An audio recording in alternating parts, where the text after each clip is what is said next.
tardes, como todos los sábados estamos aquí con ustedes en Visión 7 Internacional y otra vez tenemos un programa especial porque vamos a tener la cadena nacional con la presidenta Cristina Fernández, pero tenemos varios temas que vamos a ver cómo nos amoldamos. Ustedes saben, cuando hay cadena el programa se interrumpe en algún momento, continuamos, así que lo vamos a hacer hasta las 13:45. Exactamente, tuvimos una entrevista con la alcaldesa de Madrid, Manuela Carmena, que vino a presentar su libro, Por qué las cosas pueden ser diferentes, y bueno, vamos a ver si tenemos suerte y lo podemos ver hoy, si no lo vamos a ver el sábado que viene. Vamos ya con el primer tema, ¿les parece? Así vamos ganando tiempo. Alejandro.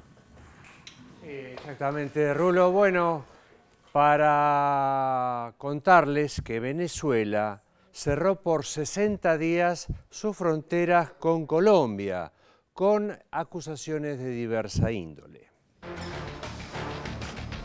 Se pudrió la frontera.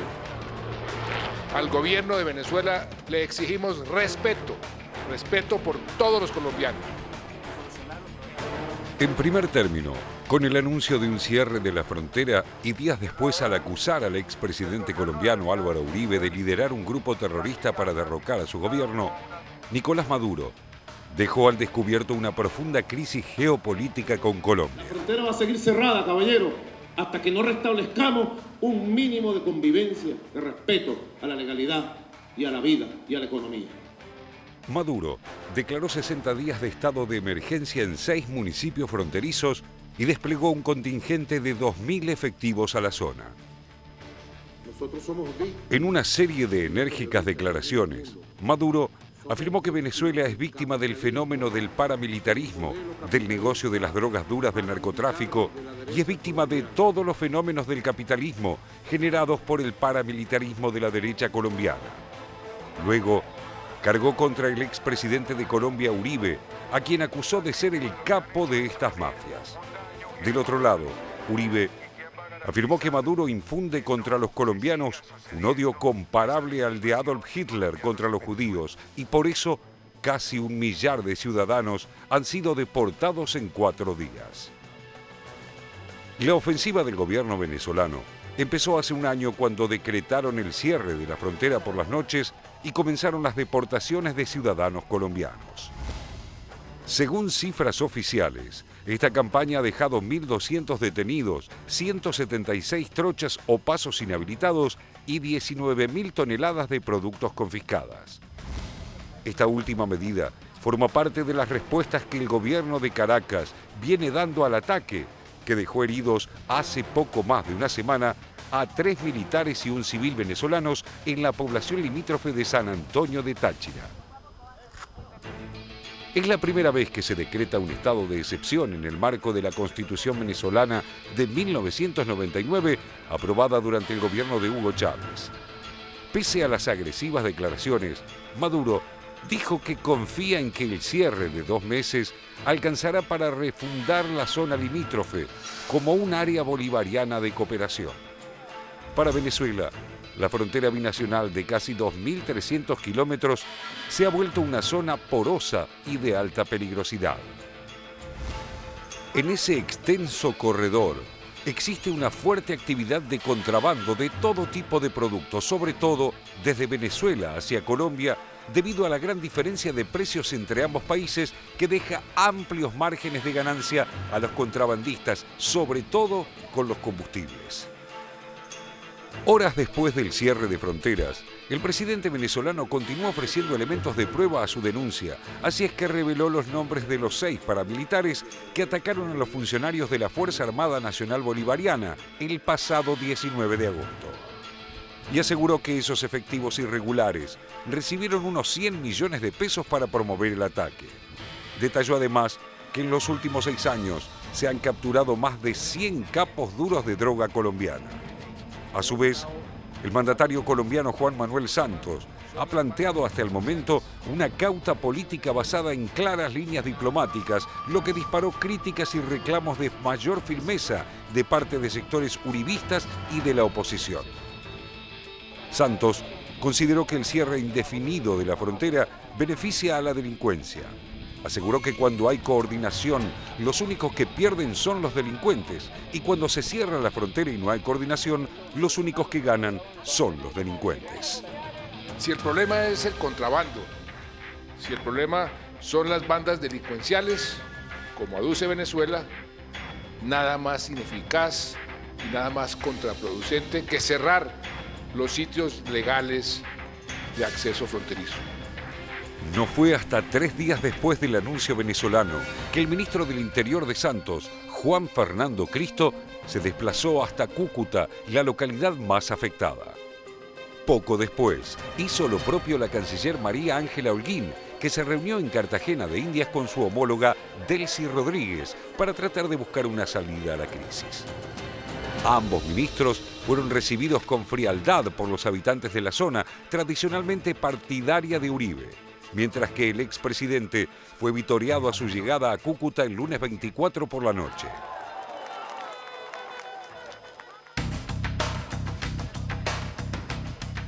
Venezuela, ávido comprador de alimentos y bienes de consumo, es importante socio comercial de Colombia y ha sido un actor relevante en el proceso de paz que se desarrolla en La Habana con las FARC.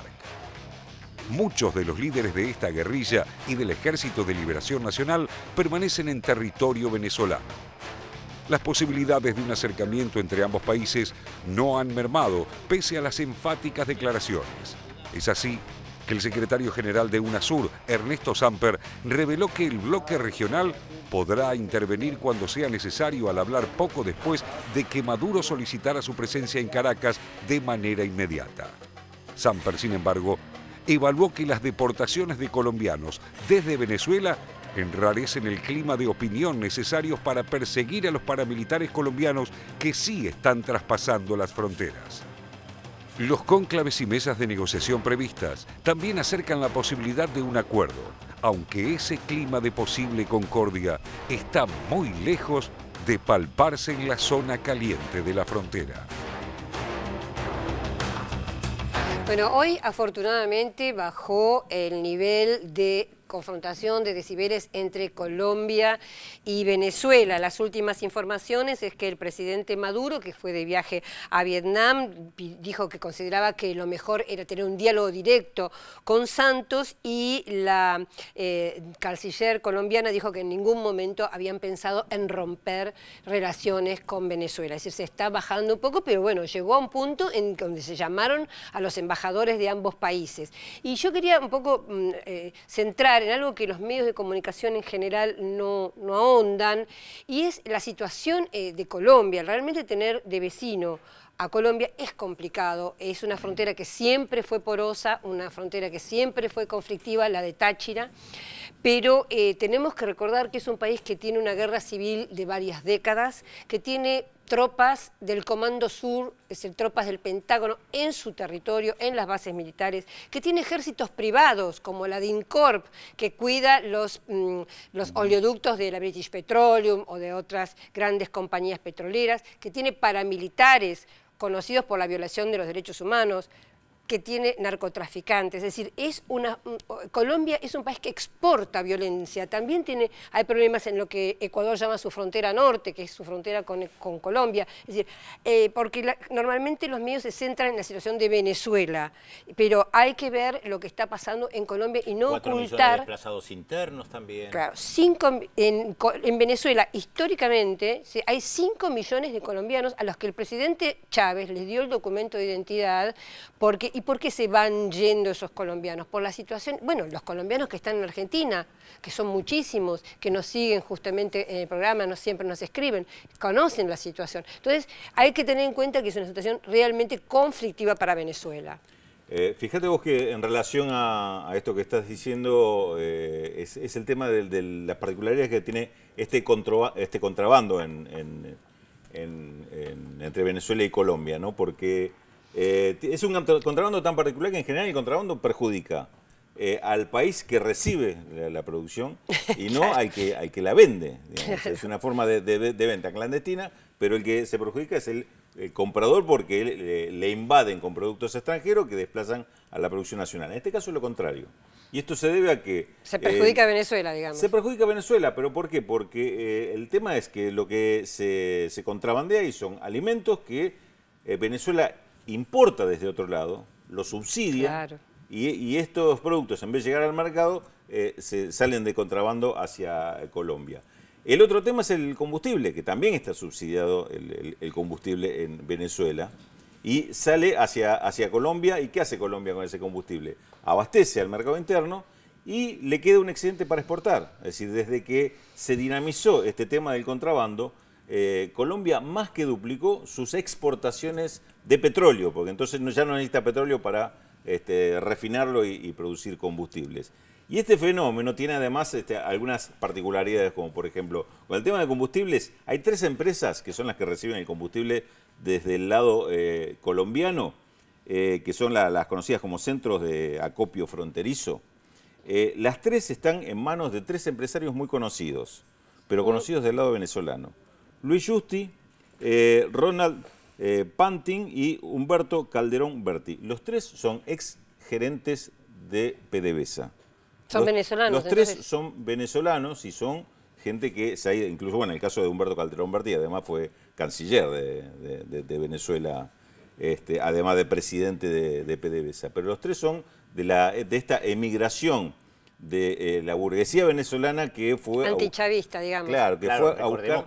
Discúlpame, Raúl, Sí. Chávez tuvo en su momento un serio enfrentamiento con PDVSA porque PDVSA había paralizado al país en contra del gobierno de Chávez, no es la Sí, PDVSA de hoy. Bajo la presidencia de Luis Justi, justamente. Claro, Que por eso. Luis Justi estuvo hasta el 99 de presidente. Es decir, todos los primeros años de Chávez fue el que le dio esta pelea que vos estás mencionando. Entonces, inclusive hay algo muy curioso. Toda la reglamentación del tema de la lucha contra el contrabando de la época de Uribe, lo que establece es duras sanciones para aquellos que se descubren que tienen el producto o se los descubre en el momento de cruzar la frontera. Ahora, una vez que cruza, el combustible se considera nacionalizado, ya ahí no se investiga más y de hecho la comercialización de este combustible, de estas 3 empresas, que son Vectra, Allen's Energy y Pacific Rubiales, que son las 3 empresas que este grupo que acabo de mencionar de venezolanos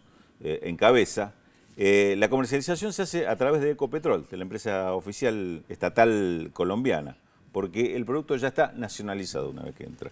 Es decir, repito, es una legislación de la época de Uribe, que es cuando empezó a trabajarse este tema y en el cual se sospecha que hay inclusive recursos, fondos capitales del narcotráfico operando sobre esta comercialización de productos con ventajas claras para estos negocios y en perjuicio de Venezuela, que además se juega también con quiénes son los venezolanos que llevan el producto hasta la frontera y lo transfieren para su comercialización en Colombia.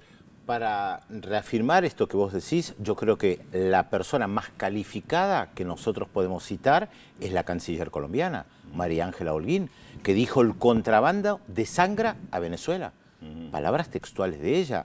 Y planteó el tema de las mercancías, el tema del combustible, el tema del dinero. O sea, el gobierno de Colombia, a través de su canciller, reconoce que esto es un problema muy serio para Venezuela. Después, cómo responden es otra cuestión, pero lo reconocen. Y nadie puede acusar a María Ángela Holguín de ser chavista o estar a favor del gobierno de Nicolás Maduro. Igualmente es verdad lo que decís, Pedro, eso en un primer momento, pero uno de los días más tensos entre ambos países, el presidente Santos, que estaba reunido en Bogotá con Vicente Fox, con Ricardo Lagos y con otros expresidentes en lo que llamado Club Madrid, que es un club que intenta que vuelva el neoliberalismo a la región, él desde Bogotá decía, bueno, lo que pasa es que hay un problema en Venezuela, Venezuela está en crisis y quiere como embarrar la cancha, no lo dijo así, con estos temas. Esto lo dijo el presidente Santos como haciéndose un poco el oso del tema. Fue más duro, incluso dijo que el desabastecimiento en Venezuela es peor que en Kabul, Afganistán o Siria, que está en guerra civil.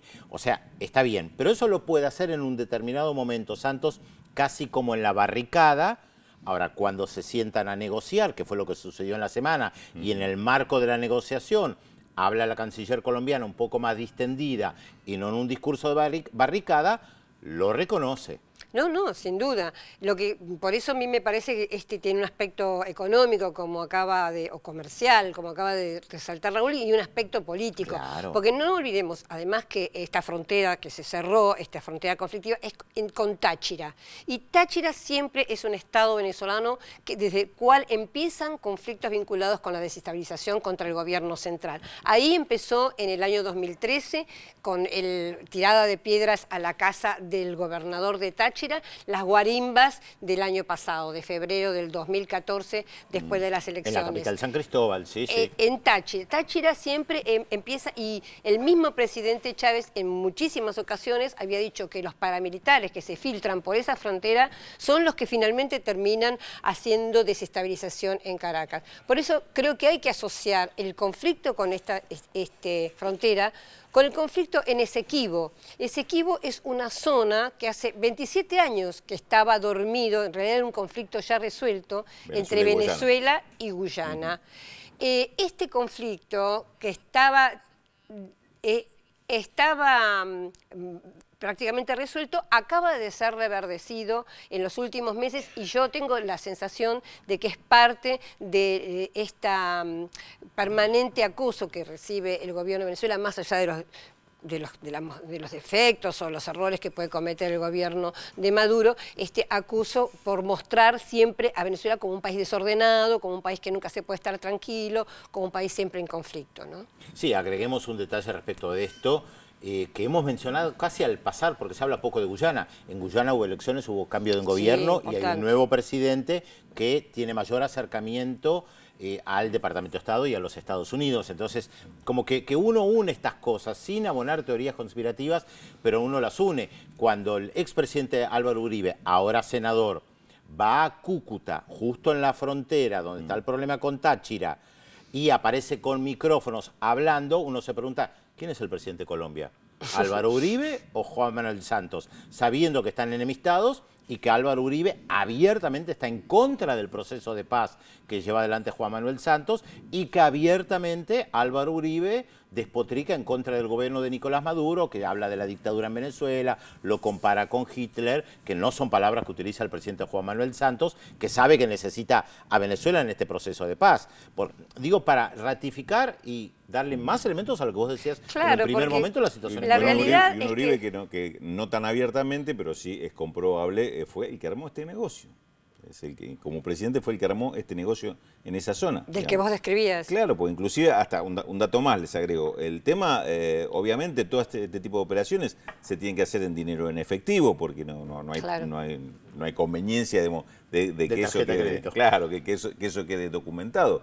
Y se menciona, y en esa zona se conoce muy bien, que las casas de cambio que funcionan en Cúcuta son de propiedad del narcotráfico, que son los que posibilitan este manejo del dinero, inclusive con un criterio cambiario que no respeta ningún tipo de cambio ni de Bogotá ni de Caracas. Es un cambio propio el que tienen en esa zona, que además beneficia el tema de que se haga el contrabando a través del tipo de cambio, que es una forma más de generar o alentar el delito, ¿no? Sí. Bueno, de alguna manera es cierto, me parece que el presidente Uribe es el perfil alto, es el que va al choque, y el presidente Santos, que fue su ministro de Defensa, no nos olvidemos, es el diplomático, ¿no? Pero no me parece que haya demasiadas políticas diferentes. Yo creo que sí, yo creo que hay diferencias profundas entre ellos hoy respecto al tema del proceso. Colombia Ni sigue creo siendo, que Uribe beneficie mucho la gobernabilidad de Santos. Colombia sigue siendo el que insta a la Alianza del Pacífico, sigue siendo la sede de estos seminarios que yo te digo, como el del Club de Madrid. No digo que sea igual, digo, Colombia sigue siendo el gran aliado de Estados Unidos y el lugar desde el cual, la playa desde la cual Estados Unidos toma, me parece, ciertas políticas con respecto a la región. Bueno, igual lo vamos a seguir hablando, ya les decíamos, teníamos un programa especial, pero creo que mensajes tenemos igual, programa especial o no, mensaje tenemos, y está Félix Taylor. Hola Félix, ¿qué tal? ¿Cómo les va? Muy buenos días. Bueno, tenemos, claro, muchísimos mensajes, 0800 444 1777 y 4535-0709, los teléfonos para comunicarse con nosotros. Nos llamó Anunciación de Isidro Casanova, dice, es muy triste lo que está pasando entre Venezuela y Colombia. Si Chávez estuviese vivo, esto no hubiese pasado. Ariel de Quilmes, a nivel internacional se le hace mucha mala publicidad al cierre de la frontera venezolana, pero no se habla de los otros muros del mundo. Y Silvia de Posadas dice, nuestra mirada internacional por Visión 7, claro está, es muy necesaria. Claramente son la otra televisión. Bueno, gracias Silvia. Esos son algunos de los mensajes que estamos recibiendo al 0800 444 1777 y al 4535 0709. Nos vamos a ir entonces a una pausa. A una breve pausa y enseguida volvemos con muchísimo más Visión 7 Internacional, no sin antes contarles lo que vamos a adelantar en el próximo bloque. Cosecha roja en Estados Unidos. Crecen los asesinatos en masa, pese a las duras condenas que se aplican. Y las matanzas ubicaron en primera plana el debate sobre la tenencia de armas. Se lo contamos luego de la pausa, aquí, en Visión 7 Internacional, por la TV Pública.